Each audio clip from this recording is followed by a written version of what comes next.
Heze Imana icyubahiro. Haleluya. Mureke dutaramane mu minota mikeya tuvuga ngo ingoma yawe izahoraho iteka ryose.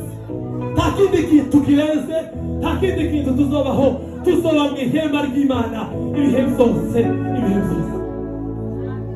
Tugiye kuvuga hejuru y'imbaraga z'amasengesho, imbaraga dushora mu masengesho kugira ngo duhore mu bisaniro by'Imana. Heze Imana icyubahiro. Haleluya. Imana ifashe, Imana ifashe, Imana ifashe, manuke. Imana ifashe tuganire manutse, ariko kinduva kera ariko ibintu byagenze neza. Subira mu irindimwe gusa.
Murakoze cyane, gatwumve mukecuru wacu mama byinshi asenge.